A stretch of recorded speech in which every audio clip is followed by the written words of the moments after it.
To support this podcast, go to positivesarcasm.com/donate. Any amount is appreciated. Once again, positivesarcasm.com/donate. Thank you and enjoy the program.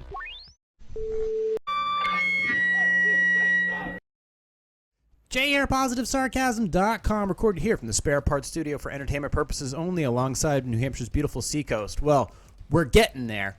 We're getting it. Well, we're working on it. We're working on it. Jesus fucking Christ, is it hard. But like, subscribe, not me personally hard right now, but anyways, like, subscribe, share, donate, positivesarcasm.com/donate. Any amount is appreciated. I just scored another sport jacket, by the way, so that brings me up to 8 sport jackets. Questions, concerns, comments, hit me up my website, positivesarcasm.com. Go to the contact page, and there you go. I should get turn this down on my headphones. Yo, turn my headphones down. You can also email me directly, positivesarcasm@outlook.com. Or you can hit me up on Instagram at @positive_sarcasm, except for this one chick. What did she say? Just for full transparency for people who are sliding into my DMs, this is not what I'm asking for. This is an unusual one. My friend, it's probably a fucking bot, but whatever. This is an unusual one. My friend's been bossed to your profile all week. I don't know what boss means. Is that, what kind of new lingo is that? Been bossed to your profile all week. No clue how she ended up on it, but I think she's into you. She's way too shy to make the first move. Trust me. This is her @ I'm not saying it out loud. Also, don't tell her I said this or she will be so annoyed with me.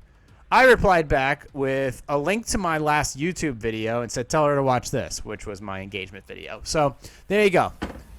You can like, you can subscribe, you can share, you can donate, but you can't touch. I'm not touching the pee-pee! Not touching the pee-pee! Anyways, you have any questions, concerns, comments, go ahead and hit me up on my website. All right, we are on, I just finished up with the tropical fruit 5-hour energy, and now I'm moving on to the grape. Actually, it's not 5-hour energy, it's eternal energy. Some odd knockoff brand, whatever, same shit. And of course, a dosage of 4-brain focus and some Costa Rican black coffee. Take care of the nerd shit quickly out of the way. Once again, saving money where it should be saved. Well, I am saving actual money, but in the meantime, I got 2 new used laptops. 2 more. I know we were talking about a few podcasts ago that I got a nice dual core that now it just sits here and checks emails. This is basically if I'm eating, I watch a little YouTube. It's just sitting here because a clean laptop doesn't need to go anywhere. It's perfectly good. That one's sitting here. We already talked about that one. Moving on. I was donated 2 more. First off, an HP EliteBook with all the trimmings on it, 16 gigs of RAM, got a Radeon 740 graphics card, a new gen AMD Ryzen 5. This thing is stupid fast. NVMe solid state hard drive. This is a fucking fastest laptop I've ever personally been able to own. It's faster than my older ROG. It's faster than anything that I've put in operation for the most part. What did I do with it? I gave it to my fiance. I didn't need it. I don't need it. It's first of all, beautiful laptop. Amazing. It's got a problem with the backspace button, but ultimately, it's clean. It's perfect. So I just cleaned it up, gave it to her. Bam. That's taken care of. But I was another one. There was an Asus. So that's a $500 laptop. That was moved along. That is now in the family. I love it. It's awesome. Great. Boom. The next one is an Asus Q304 5th Gen i7, which oddly enough, it's a bit of an older laptop. It's been around for probably, I'd say at this point, 9 years. When did 7th gens come out? I'd say around like 2006. No, they came around like 2018, I think. They were pretty quick. 7th gens were quick, especially even in the i5s. This one needed some service though. Like it actually needed some upgrades. First of all, it needed a fresh copy of Windows 10, but before I did that, it also needed a charger, which is no problem. Those are $11 on eBay. And then on top of that, it was still running a HDD, which is just an old school hard drive. You know, it's got to spin up and it's got to it's running one of those things, which is stupid fucking slow. Stupid slow. like 95% of laptops or desktops that you put you take the old runaround hard drive and you put a solid state in there, they become a completely different laptop. They become borderline modernized. They're that good.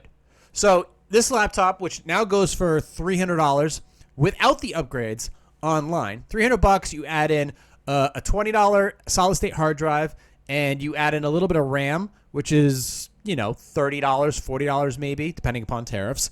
I had the RAM kicking around, so I just bought a cheap SSD drive. So but essentially I put in $50-$60 worth of hardware. And now I have this, and first of all, it's a 2-in-1. So it's a laptop, it goes convertible. So it completely folds in half, turning into a tablet. And it's a touchscreen, which is what the EliteBook, the HP EliteBook, which is $500, is not a touchscreen. But this computer is, and it's a tablet version. So it's amazing. And with the SSD, running a clean version of Windows 10 Home with 12 gigs of RAM. 12 gigs of RAM is perfect. Matt, be perfectly honest with you, you don't use a lot of RAM in reality. You can run Windows 10 with 4 gigs of RAM. Hell, you could probably run Windows 10 Starter Edition, which is like 32-bit. You can run that shit with 2 gigs of RAM. But generally, I recommend around 6 to 8 gigs of RAM if you're going to run Windows 10. 12 is you're good. You're all set. You can pretty much do, for the most part, whatever you want, unless you're doing some hardcore gaming, which I pretty much don't. I get my Victory Royales on PlayStation, so I'm good there. But that thing, for a very little amount of money, charges up, got a few hours of battery life, which is perfect for me. It's smaller, 13.3-inch screen. Tablet's display is great. All the ports work. Awesome. So about, $800-900 worth of laptops. Once again, all cleaned up, ready to go. So that brings my laptop count to, I have one that I basically don't use. So I have 1, 2, 3, Richard right in front of me, 4, 5 active laptops. Now, obviously, I gave one away, so that brings me down to about 4. So, is that right? No, 5. 5, because I also have another one which just sits and monitors stocks all day long. So I got 5 solid laptops but I got 2. The thing is, most importantly, I got 2 that are on the go. Like, I can take them anywhere and do anything with them. That's the key. Is I was taking in laptops for a while that maybe had bad keyboards, or the internal Wi-Fi card wasn't working, or just little stupid shit like that, and the build quality was terrible. But now both of these laptops, one sits here, I can fold it up, throw it in my bag, and I'm on the go. But the one I have now, that's like an on-the-go laptop. It's beautiful. So there we go. Once again, another $800-900 that I didn't have to spend because I'm smart. That's the kicker. And it's great. Like, once again, just to put it in perspective, the last machine I purchased the actual laptop I purchased was in 2015, and that laptop no longer exists here anymore. It's no longer part of this earth. It got a little wet, and that was the end of it. It was a piece of shit anyways. But the only computer I've actually purchased was a Samsung Galaxy S8 tablet. That's it. $300. It was a steal. It's the only thing I've ever purchased. Everything else, gifted. Just boom, spare parts. So I'm happy about that. That's how it should be. I'm proving a point here, and I can't wait to expand and bring in the servers. Start activating the servers for more of this. I would actually like to take this podcast from the laptop that it's currently on and start using the server to see if the server is capable of holding the data, bringing it all together on one big screen TV, and turning it into a nice loungy area where the server does most of the work, records most of the podcast stuff. So I'm working on that in my head to see if it can come to fruition. But first things first, location is more important than the actual product I put in there. So there is that. Another update. I purchased a inversion table. If you don't know what an inversion table, essentially what it is it's good for like sciatic nerve and decompressing your lower back. Because we walk on this damn thing. We sit in crappy chairs all day long. We sometimes go to the gym. Maybe we don't stretch very well. So an inversion table basically takes your entire body, straps you in, it flips you upside down. And you can put it at multiple angles. You can put it at like a, halfway decent angle, or you can just, depending upon the type of inversion table you get, if you get a nicer one, it gives you multiple options. Mine, it literally just fucking turns you right upside down. I'm at like a 45-degree angle right now, which really helps decompress your back if you lay in it for about 10 minutes. And I do it every night. I finally assembled it, and I'm only a few days in, and just a few days in alone, my lower back feels incredible. I was concerned for a while, like if I made one wrong move and this is not through age, it's just through, I guess you'd say, years of just lifting weights wrong or just walking on it and not being able to stretch it out. A lot of things. But I have no concerns of back problems now. I have no worries of it. There's no sciatic nerve pain anymore. That sciatic nerve pain will generally roll down your leg, and it will give this really harsh pain that kind of puts you on the ground. Some people it completely paralyzes. It just an absolute incapacitating pain. But I was in it for one day for about 10 minutes, and then I did another day, and then I did another day. I skipped yesterday, but I feel freaking awesome. Honestly, I recommend it for anybody. It feels wonderful to just be like, I feel good again, and I'm able more to pivot left and right. But I'm going to continue to use it every day. I had a firefighter recommend that I get one, and besides using like the reverse hyper at the gym, this was like the most important piece that I actually needed. And so my goal is to lay in this thing for about 10 minutes, strap myself in for about 10 minutes a day, at the best angle I could possibly do without blacking out. And that should help me. That should take care of my lower back so that there's no more, there's no more compressing of, that spinal area with, the little discs and stuff like that. And hopefully not suffer from any bulging disc stuff or whatever. So this is something that, I look forward to. It truly is. I've only used it a few times, and it's awesome. It's just absolutely freaking awesome. I do love it so very much. You can find them online sometimes for around $30-$40. The one I bought, I think, was around like $80 to $100. It's by a company called Inovio, but I know Teeter makes one too. But I really do recommend that you get just get one in general. You just got to get one in general. Especially if regardless, not especially, just you should get one. It's going to do wonders for your lower back. It will keep your height where it is. It's going to decrease pain, increase mobility.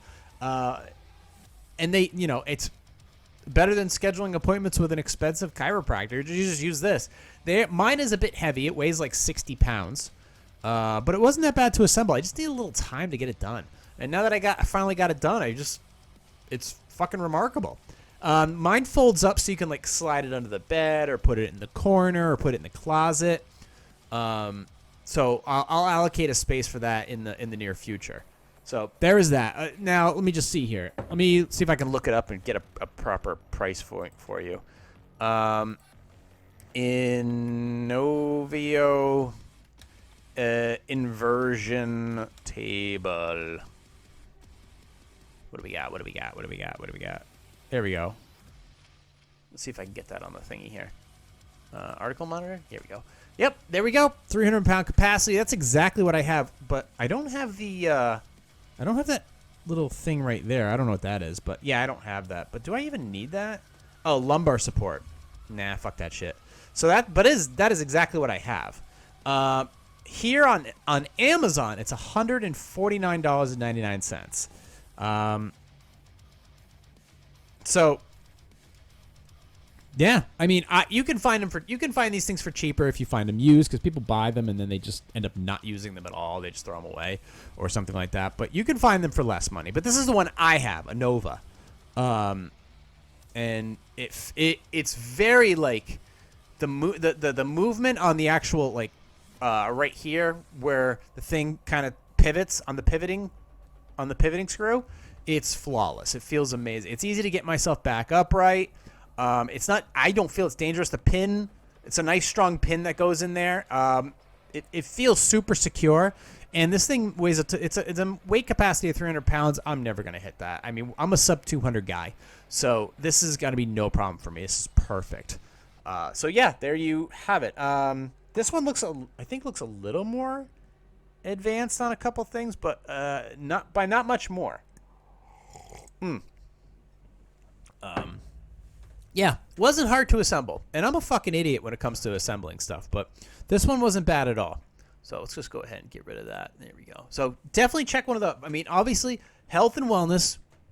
You know, this is a strongly recommended device that you should get. So once again, an inversion table. Yeah, must have. I don't know. Let me get to. I don't know. This podcast might be kind of short, but whatever. We're gonna go with it here because I got four topics that we need to get to, or that are going to be gotten to, hopefully. My Instagram feed, I don't know what's going on. Apparently, my Instagram feed people say the Instagram feed is like super intelligent. The algorithm knows everything that's going on. Then why is mine showing all the time, the problem with the Jews, apparently? Does my Instagram feed not know that I'm Jewish? When it talks about these conspiracy theories and how all of a sudden all these people, these rich people, and this George Soroses of the world. George Soros is a terrible person. Don't get me wrong, but listen, Instagram. I don't know if you noticed or saw the blue eyes, or the excellent credit score, but the Jew stuff is not going to work with me. I'm not that fucking stupid. Now, if you want to talk about it, first of all, are Israelis Jews? But not all Jews are Israelis. And we're not going to go this route. I'm sorry that ultimately, financially we can be more successful. We strive to have better test scores. We have self-guilt like the Asians. It makes us want to work harder. That we have large families. That you tried to kill us all during World War II. So we ultimately had to multiply quickly again because you saw us as a second-class citizen. Actually, you saw us as rodents from one point of view. So can you do me a favor? Can you knock it off with the Jew stuff? It's antiquated. Quite frankly, we make terrible slaves. We complain an awful lot. We're not very strong. Mostly, except for me, I'm decently strong, but I wouldn't call myself, I'm not that. I'm not, Ronnie Coleman. I'm not even my friend Zach, for Christ's sakes. But if you could just do me a favor and take the Jew shit out of my conspiracy part of my Instagram feed, that would be fine. I'd appreciate it. My official stance on the whole conspiracy theory stuff is just because maybe Israel is doing some things that maybe some people would argue are unsavory when it comes to the war over there.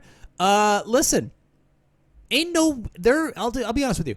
There ain't any other Jew that's doing me any favors or filling my bank account or giving me real estate or giving me access to the Gaza Strip or doing anything for me in any way, shape, or form that is allowing me to get ahead with my normal white privilege than anybody else in society. The only person that's allowing me to get ahead is me, myself, and I, and nobody else. I have no endowments. I have no a trust fund waiting for me. I didn't have like 1,000 shares of Apple when I graduated high school at age in 2002 when they were $6 a share. I didn't have any of that. Just a few years ago, I had thousands of dollars in debt and I was making half the money I am now. So fucking newsflash, the Jew shit doesn't fly with me. It's not real. We have our own problems as Jews and our own guilt as Jews. So if you could just do me a favor, leave us alone, because we don't all walk around like the hot girls over there on the Gaza Strip with our M16s and our AK-47s and our 2 years of military service. Some of us are over here in the United States dealing with normal white people problems, like the fucking, the Ziggy's Coffee closed down, and we don't know where to get our 20 grams, our 20-ounce fucking mocha vanilla Camp Oreo lattes. Or the fact that we're trying to find, little 2-bedroom apartments near the seacoast for less than $3 million a month. Or, the fact that sometimes our fucking alarm clock doesn't go off at the right time. We roll out of bed a half hour late and we forgot to grind coffee the night before. It's just, the normal everyday white people problem bullshit. You don't need to throw down the Jew stuff on top of it, like I knew who Jeffrey Epstein was. I didn't even know that Mossad motherfucker. I never met him before in my life. I'd never been to the island. I don't know any of this stuff. I'm just another guy trying to make his way through the day by just being another blue-collar consignment gallery consumerist fuck. I don't have any connection to any of these fucking people. I have no connection to Israel. Not that I have a problem with Israel. I have no connection to Ukraine, even though my descendants are from there. I don't know anybody from Europe. No one. I know no one from Europe. I mean, off the top of my head, maybe I know like one person that I spoke to for a hot minute or something like that. But for the most part, I don't speak to anybody from over there. I barely speak to anybody in general. Matter of fact, I think the more I think about it, I'm more of one of them autism type folks. So I'd rather just not talk to anybody. I feel, but you know what? I'm not going to use that as a crutch. I feel it's more of a strength. But I'm not one of them, so take it out of my feed. I don't want to hear about it. Once you start going down the Jew thing, once you start going full Kanye, you kind of lose me. And I think less of you? No, I will just think less about you because you'll be out of my mind. Like, look, Mel Gibson doesn't blame the Jews. He just thinks they're going to hell. He's not the brightest guy. He's just an actor like everybody else. But he's not the one. He's not like Kanye going out there and saying that we are all the problem. He's a hardcore Catholic. But other than that, it's this Kanye shit. It's fucking stupid. Look, he's not the brightest guy in the world. Don't get me wrong. Talented, very good at marketing, but maybe borderline retarded. But look, I'll be honest with you. If you want to be annoyed with Jews, okay, maybe, I don't know, maybe the Hasidics are a bit annoying for how they, how they kind of see themselves maybe in some form or fashion as elitist compared to other Orthodox or non-Orthodox Jews. I don't know. I don't go down that rabbit hole. I just know that I don't know them. I heard that back in the day, according to my mother, who we'll talk about in a minute, kind of, sort of, not really, but in a nonchalant, indirect way, that they were really annoying and that they saw themselves as elitists. That doesn't give you any right to exterminate them or blame them for everything. They're just trying to be resourceful. They're just doing what they can. They have their own little spot in Brooklyn. They want to be left alone. They want to do their thing, and that should be that. Anybody can be annoying. Anybody can be elitist. Doesn't mean they're Jewish. Doesn't mean they're from Israel. Doesn't mean they were friends with Jeffrey Epstein. It just doesn't mean it. It doesn't mean anything. It doesn't mean anything other than anything. It's just coincidental. All right? That's it. Don't connect me with George Soros. And don't connect my Instagram with the conspiracy theories that all of a sudden the JOOs are the reason for all the problems in the world and why you can't fucking buy a house. That has nothing to do with it. We have nothing to do with inflation. We just try to take advantage of it because everything is location, location, location. That's it. We're just trying to make our way in the world as everybody else. And I've had no gifts in life due to the fact of my descendants. None whatsoever. So please, Instagram. I know you're supposed to be smarter than this, but you're not acting that way. Do me a favor. 2 things. The 9/11 conspiracy stuff, we can let that one go. And the Jew shit, that can also go by the wayside. That stuff can be... Eliminate that. You can still show me midgets with fat titties. You can still show me, Star Trek The Next Generation battles. You can still show me all the other stupid shit that you normally do that for some reason I don't know why I'm clicking on it, but I'm clicking on it anyways. And then I got to be like, what the hell happened in the last 5 minutes of my life? But just leave those out. And continue to ruin my life the good old-fashioned way. All right? And maybe throw a little of those ASMR food clips in there with the guy who's chopping the fucking pork chops down by the river and then cuts the onion in half while the hard part of the onion rolls down into the river. And then you hear the crackling of the sting as he cooks it on top of the freshly washed piece of rock. Show me that. Show me that. I'm cool with that. But leave the Jew shit out. I had a final... Now, leading to the final part of this podcast... the final part of this thing. Hold on. Sip of coffee. I did mention I was going to talk about my mother. Well, I had a conversation with my mother. Speaking of Jews, guilt trip because I don't call as much as I should. Call your mother. She's like, I don't know why we got onto it, but I guess we were discussing the 10 Commandments. She's like, you should, well, we were talking about Cain and Abel real quick. And we're not biblical people or whatever, but, you know, we know about it. We understand values and stuff like that. We're not fucking stupid. We have values. We had values as a family. We have values as people. It's helped guide us down the path. So we chat about it. She's like, you should read them. I'm like, all right, fuck it, I'll read them. But I'm like, I'm not going to read them on my own time. That's boring. I got other stuff to do.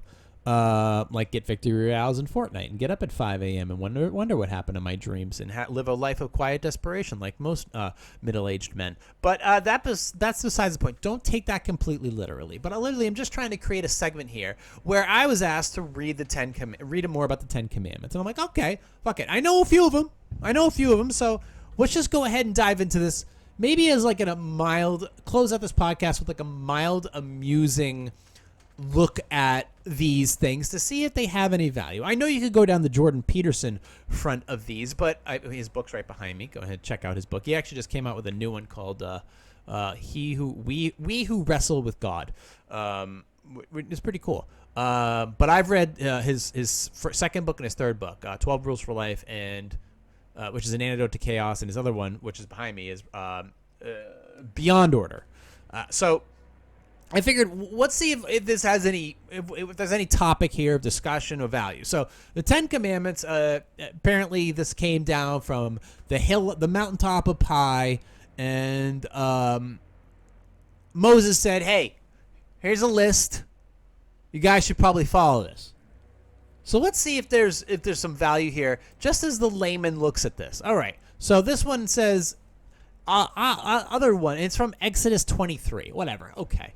Thou shalt have no other gods before me. God wants to know what is best for you. If you put something else before him in your life, it's harder for him to bless you. I'm not sure how to take that. I'm assuming a goal, one singular goal is your God, or one singular value. Obviously, if you have multiple gods, I guess you have multiple directions and directions. Did I say erections? Like multiple erections. Good for you. You have great testosterone. But I guess if you're going in too many places at once, you ended up going too many directions at once, you end up going nowhere. So I obviously praise the one God, listen to his commands, follow the righteous path, and I guess that will get you somewhere. I guess that's what they're trying to get at with this thing, which I guess kind of makes sense. It's kind of vague. I'm sure if you read the book and somebody interprets it to you, you might have a better idea of what to go on with. But ultimately, I guess it's just hey, do this one, follow this path, and you'll probably do okay. But it's kind of like a Gary Vaynerchuk kind of thing where it's like, hey, you got to hustle. This is like, hey, worship no other gods. Follow this one God. Hustle and follow this other God, one God. And it's like, okay, where am I following them to? Well, read the next page. Okay. Number 2. Thou shalt not make unto thee any graven image. Okay, what the frick does that mean? I barely speak English. Anything you worship more than God is a graven image. Cars, clothes, sports, even our jobs. I just watched Fight Club again. Even our jobs are dangerous things to worship because they can go away, but God will never go away, and that's why it's the best for us to only worship him. Okay, so obviously false entities like sports, which I stopped watching sports a long time ago for the most part, like football. I mean, I was into like the fantasy football for a while, and I was big watching into the Yankees. Then Jeter retired, and I just ultimately I stopped caring. Something happened in my life where I stopped caring about, I felt like I was rooting for payrolls, and guys would go on the field to make tackles and break for 40-yard dashes, and then they would go home and beat their girlfriends or whatever. And I was like, this is not for me, and I got bored of it. So I don't worship sports anymore, nor that I ever did. Cars. I mean, I have a love for cars. I love material goods, but I understand that they're not the end all be all of things. But I get that I don't worship these material goods. But then again, do I worship a God? I mean, I worship I don't know if I worship. I have values that I hold dear. I have principles that I hold dear. And I guess maybe that is the characteristic of worship. Maybe. I'm not entirely sure. It's kind of the But I get that cars, clothes. I mean, first of all, I buy nice clothes, but I get them in a different way where it's not like I'm broke and I have a huge credit card debt. I actually have no credit card debt. Hey, yo. So obviously cars, clothes, and sports, it's like I can always get new clothes. I can always get another car. And I don't give a shit really about sports. So I guess by lowering these things to a secondary, or I can get these things again if I need them. But obviously sticking to my principles and my values and my overall personal image and just person of being of value to society, I guess ultimately is my worship there. I want to be a better person. And I guess that kind of, it's better than, like, I get where they're going with this. So, yeah, there you go. And so basically, don't worship bullshit things that could disappear at a moment's notice. That doesn't sound too bad. What was that, number 2? Okay, all right, there we go. I hope you're happy, Mom. Here we go. Thou shalt not take the name of thy Lord in vain. So, okay, well, hold on. First off, the first one, all right, we can keep that one in there. That one's not too bad. The second one, there's some value there. I mean, we're getting warmed up. We're getting into it. So 1 and 2, I guess, can stay. All right. I guess that's what we're doing. We're redefining which ones can go and which ones can stay. But 1 and 2, all right, fine. We found some value there. Let's keep moving.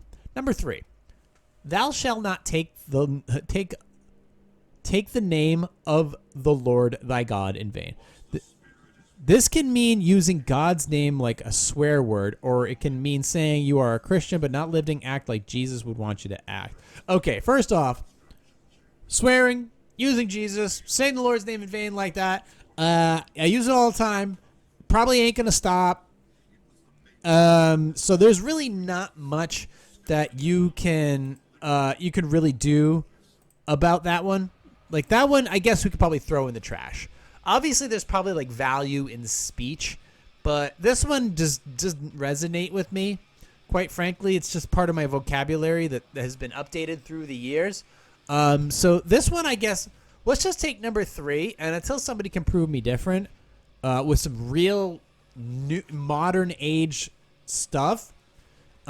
South Park did a great thing about this when people were worshiping science instead of a religion, or worshiping God or science instead of God, and instead of saying "Oh my God," they said "Oh my science." It was a great episode.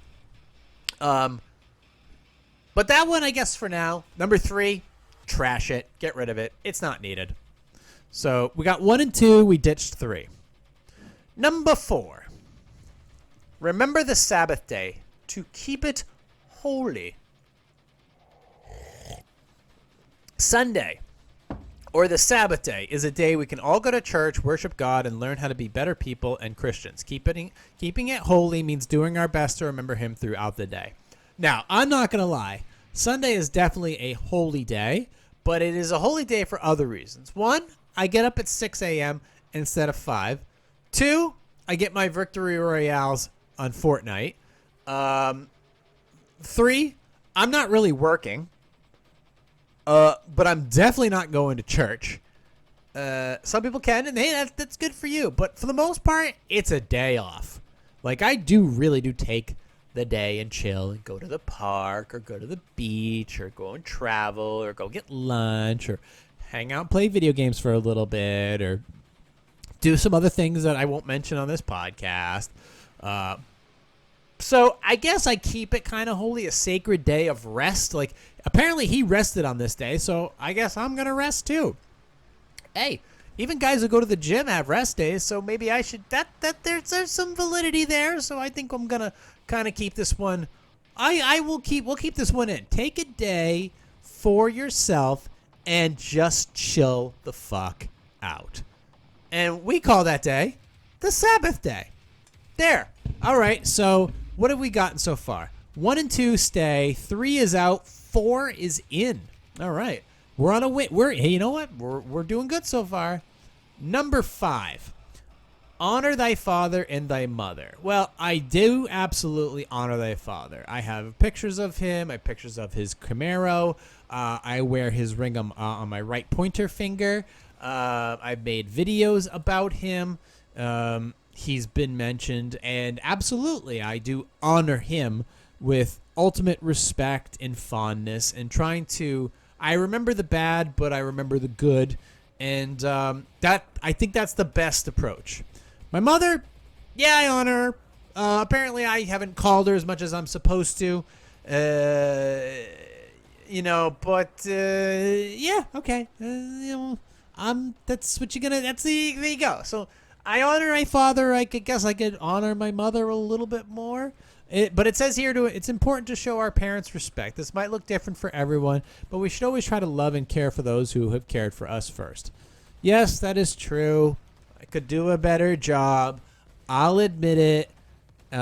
If you had a father and a mother that were in your life that, are not criminally insane, or not toxic bags of shit, then maybe you should honor them a little bit more than you think you do. Quit asking for stuff from them, other than leave you the fuck alone. But ultimately, yeah, you gotta honor them. This one can stay in. This one's not bad. This is pretty good. It's pretty simple. It's to the point. So there you go. If you got a stepdad, stepmom, there you go. All right. So 5 can stay in. 1, 2, 4, and 5 can stay in. So we're 4 out of 5 so far on the 10 Commandments, which so far are going to be 9. All right, number 6. Thou shalt not kill. Well, see, sometimes it's necessary. But I get it. As a general rule, it's not bad. As a general rule, yeah, you probably should not kill just for the sake of going, hey, I think I'm going to go smoke some chumps today. Probably not a good idea. Obviously, don't murder. Now, what is murder? That is purposely going out of your way to kill somebody. You have intent to take somebody out. But there's a lot of blue dots on the map out there. These people are pretty disgusting, and I'm not gonna, incite any violence. I'm just saying, if there were some people around that maybe weren't here anymore, and maybe some real estate would open up, so the market can come down a bit.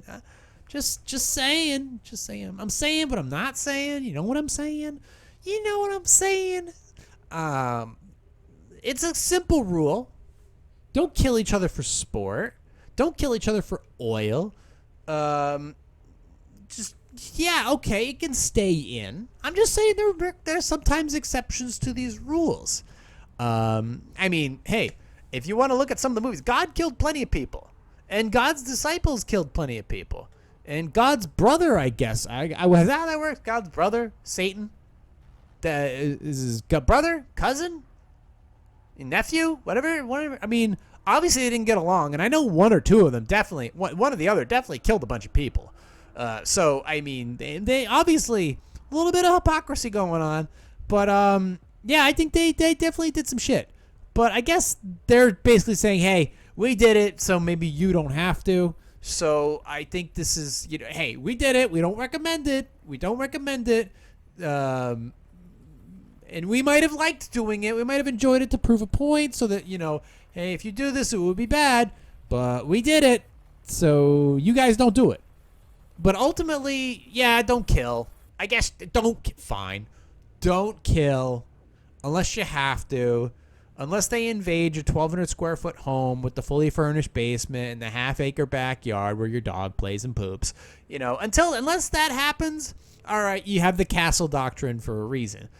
But if you're just out shopping for groceries and somebody takes that parking spot, or maybe nicks your rearview mirror of your car, or gives you a dirty look in the grocery aisle where you're trying to get a frozen pizza because maybe you didn't feel like cooking tonight, so you wanted to burn your mouth on some fucking on some Papagenos or something like that, then okay, don't go full God Bless America on them. Just take a step back, maybe shop at a different grocery store. Do you know, I'm not big in, there's some grocery stores that make me feel really uncomfortable. I go into some department stores or grocery stores, and just from the vibe of the place, I really just don't. I don't want to talk to anybody. I don't. I want to get my stuff, give you my card, get my shit, and leave. I don't want to hear. I don't want to talk to the retarded cash register chick. I don't want to talk about the weather. Like some of these stores, they're made to be like, oh, we're all family. We're all part of the community. It's like, no. First of all, you're hiring people from Nicaragua to be your cash register people. They don't even speak fucking English. So we're not all family. I don't have a problem with you hiring somebody who went legally through the process to become a United States green carder and, work the cash register. You do you, boo. But listen, I can't communicate with them. We're not the same people. What we do have in common is sometimes I shop where they work. So let me just grab my groceries quietly and be on my way. That's all. And thou I shall not kill. I promise I will not kill these people. I will get annoyed if they don't run my 2-for-1 coupon and it ends up getting rung up as $3.99. I might get a little annoyed, but ultimately that is correctable by doing two things. Going, see the little thingy here? It says 2 for $1, the little coupon you put on there. Or you can just say, I'm not paying for this and leaving, which is the more dickish approach. But in either case, nobody ends up dead. That's the most important thing. Nobody ends up dead. So try to take that approach. So I guess ultimately, thou shalt not kill can stay. But keep a piece handy. Let's move on to number 7. Thou shalt not commit adultery. Men and women may... Yes. We all learn as we get older that being committed is one of the most important, valuable aspects of not fracturing somebody that you no longer care for and making that person broken.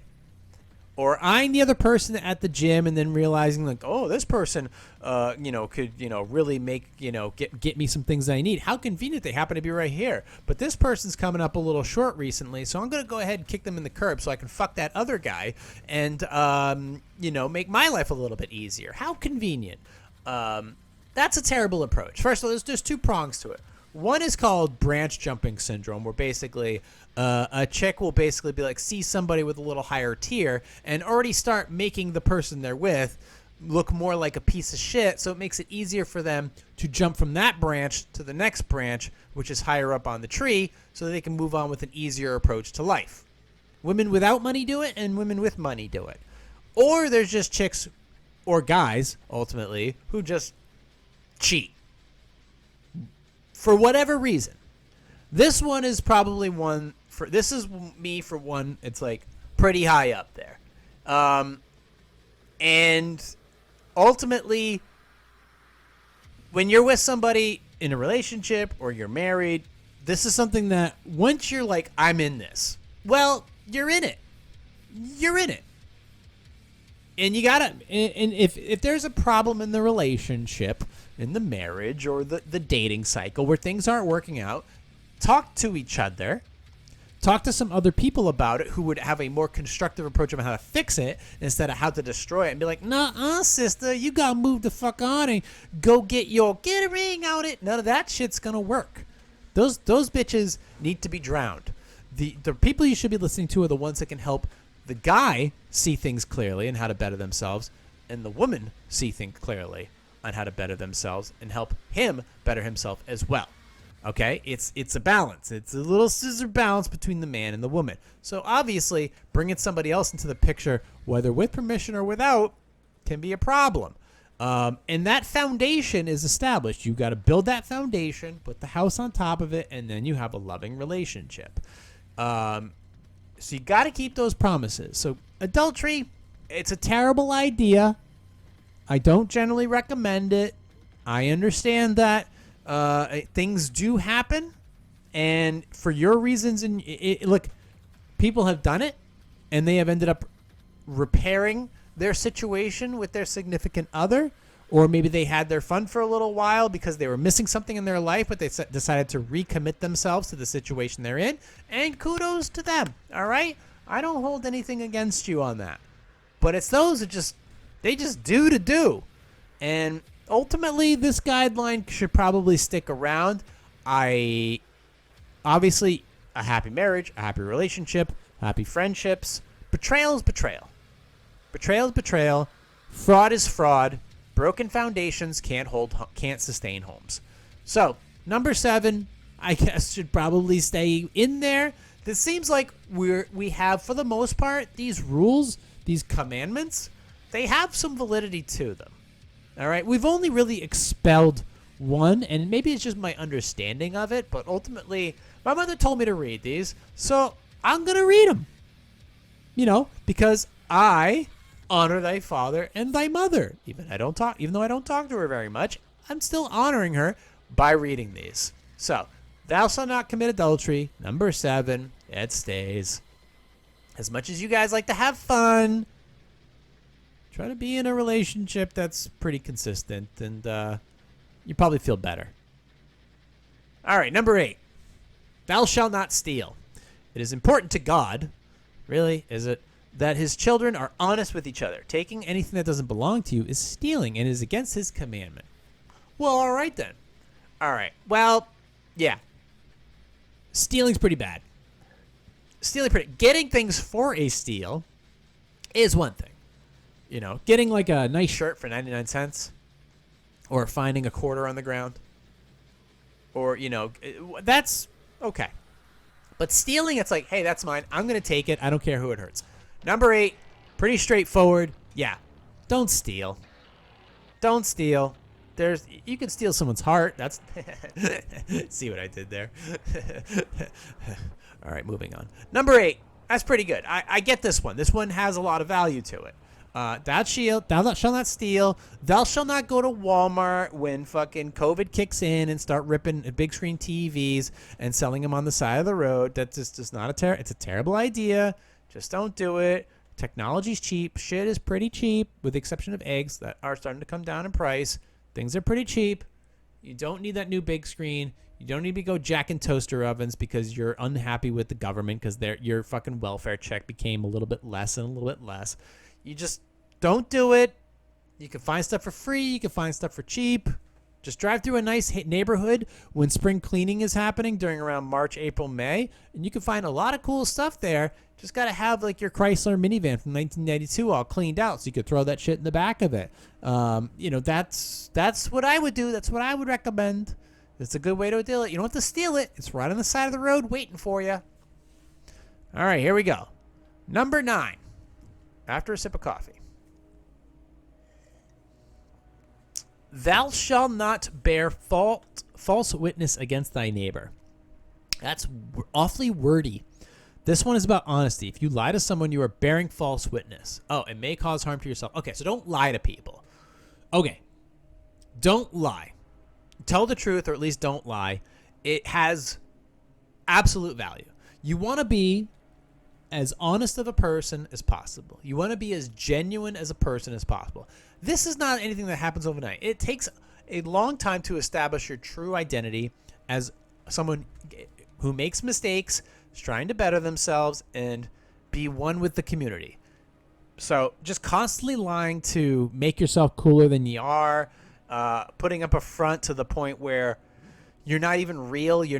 People can't relate to you or attach to you emotionally. It costs you friendships. It costs you partnerships, professional, whatevers. It's not anything that you want to really attach yourself to. So bearing false witness or just lying or pathological liars, you can't have in your life. You got to fucking snip that one out and get those people out of your life altogether. Those Looney Tunes have to go.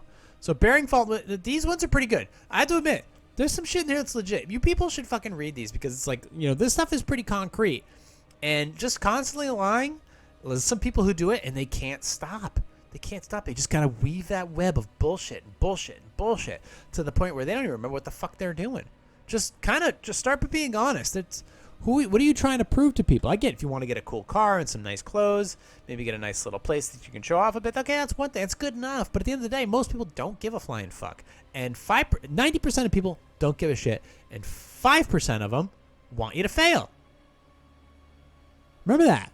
There's always at least 5% of the population that wants you to fail. But 90% of them don't give a shit. Most of the people in India don't care about you, and there's a billion of them. We got one more.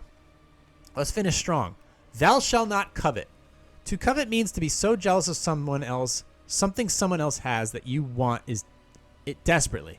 Coveting makes a person miserable and keeps them from putting God first. Well, putting God first? Well, let's move that part out of the way. This commandment helps you keep people from falling into bad habit. Okay. Well, what are we coveting? Like somebody else's wife? Is that even in here? I thought thou shalt not covet. No gods before me. Graven image. The Lord name in vain. Remember the Sabbath. Honor mother. Don't kill anybody. Don't commit adultery. Okay, that don't commit adultery, and thou shalt not covet. So coveting thy neighbor's wife, thy neighbor's goods, thy neighbor's Pokemon collection, front yard with the Scott's Turf Builder, which is made by Monsanto, I think. All that stuff, don't covet it. You can appreciate it and maybe try to get some of your own. It's like, oh, he's got a hot wife. I should probably get myself a hot wife too. That's not bad. Oh, he's got a Corvette. Well, I've always wanted a nice sports car or muscle car. Maybe I should get one of my own. If you really want one, that's not coveting. That's taking an idea and appropriating it to your own lifestyle that you actually want for yourself and working hard to obtain it. There's nothing wrong with that. Obviously, if you're worshiping goods and stuff like that, but it's good to have goals. It's good to have goals. If he's got a sweet piece of ass for a wife, it's like, maybe I should get me one of them. Just not that one. Not that one. Okay? Not that one. You're not going to be able to be neighbors after that. I mean, maybe you're setting up a little, a nice convenient deal for yourself, but ultimately it's pretty empty-handed at the end of it. So, don't get me wrong. I get it. In my head, it's like, but at the end of the day, you don't, man. You just don't. It's not gonna end well, but I guarantee you it will end. And probably not in somebody's favor. And you don't want to be looked at like a piece of shit like that. So coveting something, there's obtaining through proper means something that resembles what you are looking at and kind of being envious of is, I get it. But ultimately, like, oh, fucking Shelly. God damn those fucking juicy tits. Okay, go inside. Hammer one out. Go for a walk. Do something other than stare at Shelly's milkers wishing you were in there doing the motorboat. Don't, when he's mowing his lawn, go get your own lawn. Go mow your own lawn. His goods, his cars. Don't be so like jealous of his Mustang that you go and fucking steal it and take it for a joyride. These things are ultimately, you need to figure this out and get your own and make it your own.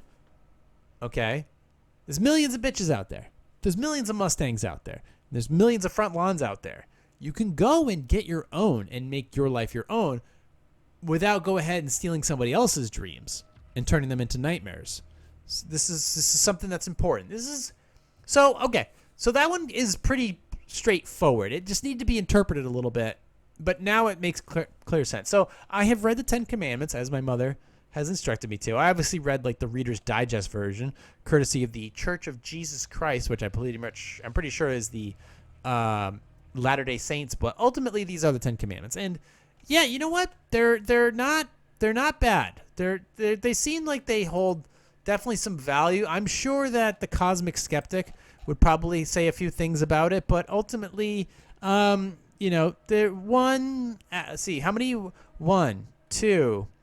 That one no. 3, 4, 5, 6, 7, 8, 9. So I'd say a strong 9 out of 10 of these commandments or guidelines or rules or laws or recommendations.